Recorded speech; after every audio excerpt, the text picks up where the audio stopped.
Hi friends, நாம் இன்றைக்கி நம்ம சேனலில் ரொம்ப சூப்பரான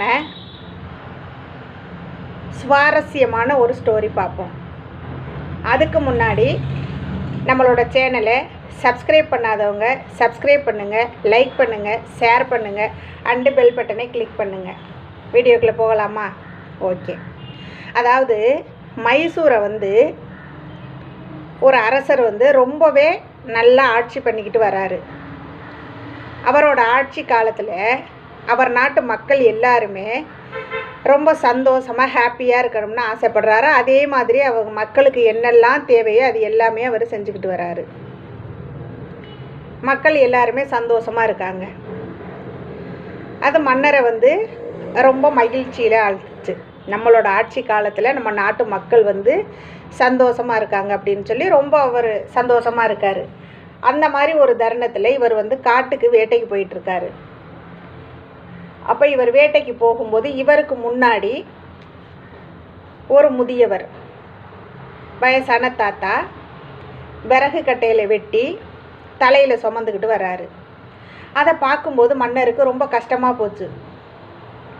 உடனே அவர் இறங்கி அந்த தாத்தாட்ட போயிட்டு, ஐயா பெரியவரே, நீங்கள் இந்த வயசான காலத்தில் இவ்வளோ கஷ்டப்படுறீங்களே, உங்களுக்கு பசங்க இல்லையா? அவங்க உங்களை பார்த்துக்க மாட்டாங்களா அப்படின்னு கேட்குறாரு. அதுக்கு அந்த பெரியவர் சொல்கிறாரு, அரசே, எனக்கு பசங்கள்லாம் இருக்காங்க. அவங்க எல்லாருமே கல்யாணம் பண்ணிக்கிட்டு அவங்களோட மனைவியோட தனி குடித்தனம் போயிட்டாங்க. நான் என்னோடய மனைவியோட தனியாக இருக்கேன். அப்போ எங்களுடைய சாப்பாட்டுக்கு நான் இந்த மாதிரி சின்ன சின்ன வேலைகளை செஞ்சு இதில் வர்ற வருமானத்தை வச்சு நான் சாப்பிட்டுக்கு இருக்கோம் அப்படின்னு சொல்கிறாரு. மன்னருக்கு இதை கேட்கும்போது ரொம்ப கஷ்டமாயிருச்சு. அப்போ அந்த பெரியவருக்கு ஏதாவது செய்யணும்னு நினைக்கிறாரு. உடனே அந்த பெரியவர்கிட்ட சொல்கிறாரு, ஐயா பெரியவரே, நீங்கள் இவ்வளோ கஷ்டப்பட வேண்டாம். என்னோடய காட்டில் ஒரு பகுதியை நான் உங்களுக்கு எழுதி தர்றேன். அதில் வெறும் சந்தன மரமாக இருக்குது. அந்த மரத்தை விற்று நீங்கள் வாழ்ந்துக்கிறங்க அப்படின்னு சொல்கிறாரு. உடனே அந்த பெரியவர் சம்மதிக்கிறாரு. சரி அரசே, உங்கள் விருப்பம் அப்படின்னு சொல்கிறாரு. கையோடு அந்த பெரியவரை கூட்டிக்கு அவரோட சந்தன காட்டில் ஒரு பகுதியை அந்த பெரியவருக்கு எழுதி கொடுக்குறாரு. சில காலம் கழித்து இந்த மன்னர் நகர்வலம் போகிறாரு. இவருக்கு முன்னாடி ஒரு பெரியவர் ரொம்ப செல்வந்தராக வந்துக்கிட்டு இருக்காரு. அந்த நாட்டு மக்கள் எல்லாருமே அந்த செல்வந்தருக்கு அவ்வளோ மரியாதை கொடுக்குறாங்க, சந்தோஷமாக ஹாப்பியாக. அப்போ இந்த மன்னரையும் பார்க்குறாங்க, மன்னருக்கும் மரியாதை கொடுக்குறாங்க. இருந்தாலும் அந்த பெரியவருக்கு அவ்வளோ மரியாதை, அவ்வளோ சந்தோஷமாக அவரை சூழ்ந்துக்கிட்டு அவ்வளோ சந்தோஷமாக இருக்காங்க.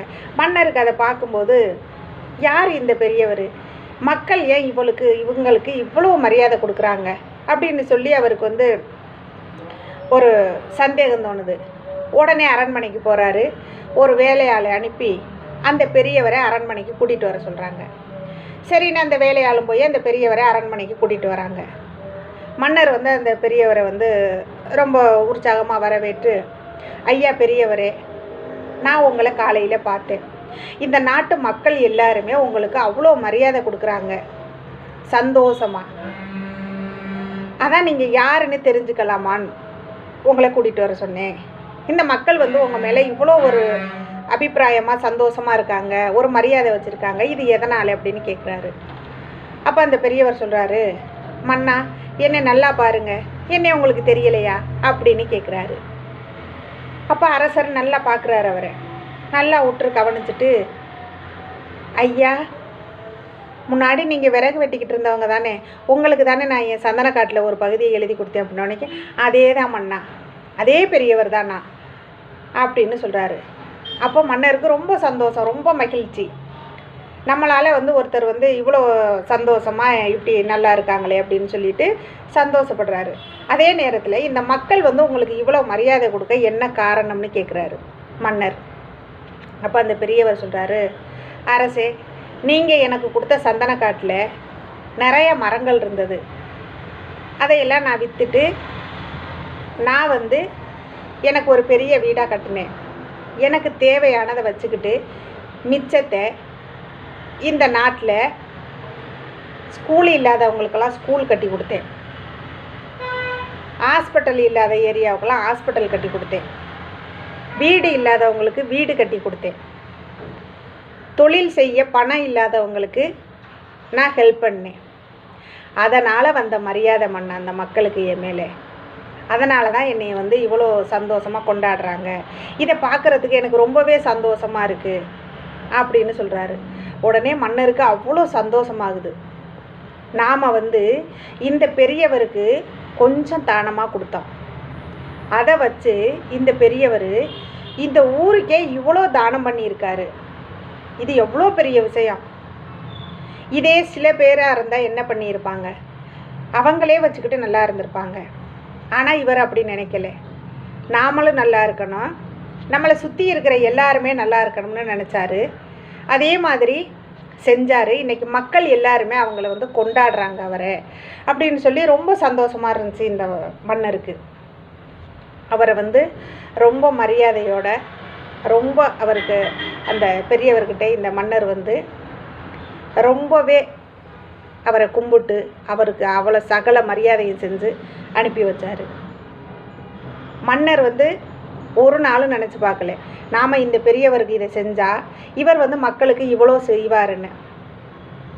அதனால தான் சொல்கிறது, தானம் வந்து ரொம்ப ரொம்ப புண்ணியமானது.